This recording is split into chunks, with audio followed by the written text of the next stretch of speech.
Lautan kita sedang mengirimkan pesan darurat. Dari Bali hingga Nusa Tenggara, debur ombak tak lagi hanya membawa buih, melainkan ribuan ton sisa peradaban yang kita buang. Di pantai Kedonganan, ekspektasi tentang Pulau Dewata yang indah seketika runtuh. Bagi sebagian wisatawan, panorama ini pasti menyesakkan dada. Musim angin barat menjadi momok tahunan. Di Kuta, sampah bahkan membentuk bukit setinggi 7 meter. Nelayan kini bukan hanya menjaring ikan, tapi juga menjaring sampah. Ya isi-isinya aja sih, tapi kan nggak tahu sampahnya dari mana. Nggak semuanya kiriman juga. Jelasnya setiap angin barat, Iya, pasti ada. musim barat kan pasti datang. Itu Musim kapan, Pak? angin barat ini. Ya, Setiap angin barat. Biasanya bulan apa?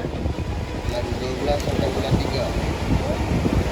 Kadang sampai bulan 2 ya. ini ya. Minimal bulan 3 lah. Ini udah belum 3 masih banyak. Ya, Sampah. akhir-akhir itu. Ya, ayo belum 3 ya. Iya. Masuk bulan 4 biasanya udah mengurangi.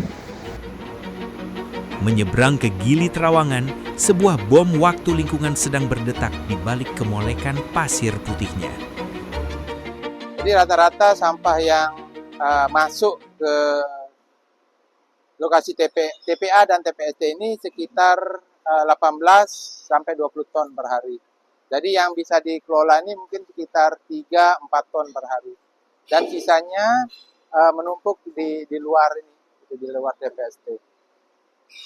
Kalau sampah yang paling mendominasi itu sampah jenis apa, Pak? Ya, jadi sampah yang paling mendominasi ini kan ada beberapa dia, tapi yang paling besar itu organik dia, hampir 70% itu sampah organik. Kalau high season biasanya rata-rata lebih dari 20 ton dia per hari.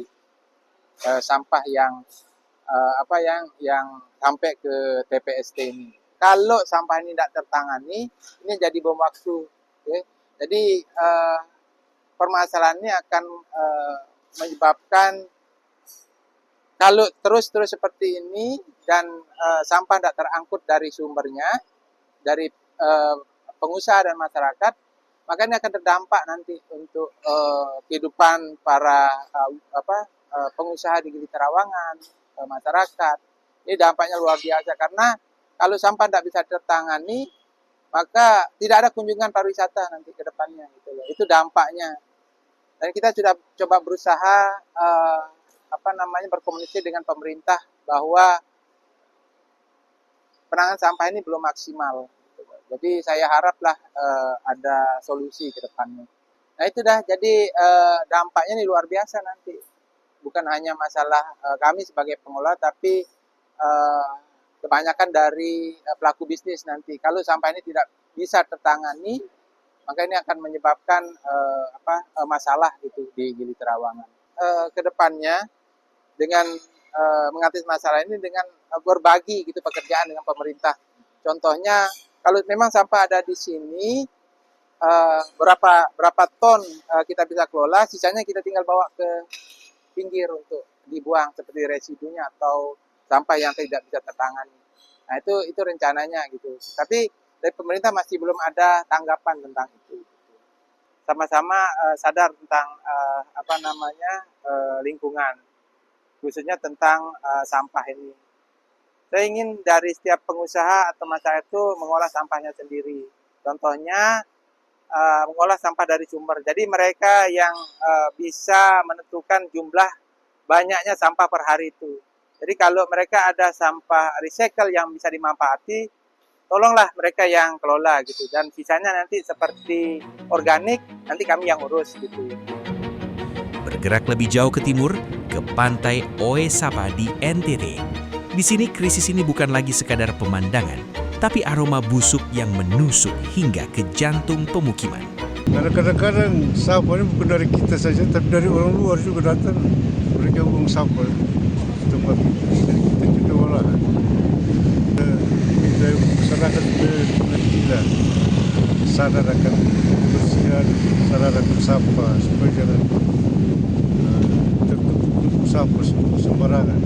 Karena mengakibatkan kesehatan itu kan terjadi ispa, apalagi ispa itu kebanyakan terjadi pada anak-anak mereka. Saya kira itu saja. Ya, semakin jauh karena dengan banyaknya sampah biota-biota laut seperti kerang, cacing dan lain-lain yang ada di sini kan otomatis terganggu. Mereka akan berpindah, bergeser. Mulai bergesernya biota-biota laut yang ada di sini, otomatis ikan tidak akan ke sini karena ini mata rantai. Ya, di mana ada pakannya pasti ikannya ke situ kan begitu. Jadi itulah dampak daripada sampah maupun sampah produksi atau yang dihasilkan dari masyarakat pesisir maupun sampah kiriman itu ya dampaknya pada produksi nelayannya semakin berkurang dan nelayan harus melaut dengan jarak yang akan lebih jauh lagi. Jauh ini sampah kiriman yang paling banyak. Ya, kalau sampah di masyarakat pesisir di sini kita juga punya aturan saat ini. Jadi masyarakat pesisir maupun nelayan sampah kiriman itu yang paling banyak plastik serta karung-karungnya. Ya. Karena yang kita temukan itu paling banyak itu sampah-sampah yang sudah di dalam karung. Jadi karung-karung itu selalu dengan sampah plastik dan lain sebagainya. Pampers. Ya. Kalau terkait sampah dengan produksi nelayan sebelum-sebelumnya atau musim tidak gelombang maupun musim gelombang itu sama saja karena jujur saja saat ini nelayan penghasilan itu sudah jauh berbeda dengan 10 sampai 15 tahun yang lalu. Ya, karena sampah-sampah itu semakin banyak. Karena manusia terkadang minta maaf, kita diberi akal tapi karena menggunakan akal. Jadi tidak mampu mengelola sampah dengan baik bagaimana. Jadi pikir bahwa buang saja ke laut. Tidak berpikir bahwa masih ada generasi yang akan hidup mau mengais rezeki dari laut. Karena begini, buat beta sendiri sesuatu yang mau diwariskan untuk anak cucu bisa bersaing di kancah internasional itu adalah sumber daya alam. Dengan pemikiran yang baik, alam yang tetap produktif, maka anak cucu bisa bersaing di kancah internasional. Untuk dampak ke perwisata juga otomatis laut yang tercemar dengan pantai, masyarakatnya mau berwisata ke pantai Oesapa itu juga pasti berkurang. Kemudian juga orang juga mau mengkonsumsi makanan-makanan yang ada di kita atau dagangan-dagangan yang di kita karena dia lihat sampah yang berserakan di pesisir, bukan ulah dari petong yang berdagang itu dagang kuliner itu yang buang sampah, tapi karena pas sampah berserakan di pantai, si konsumen itu bisa mengasumsikan bahwa laut saja kotor begini, pasti dagangan-dagangan sini sudah tercemar oleh angin dan lain sebagainya.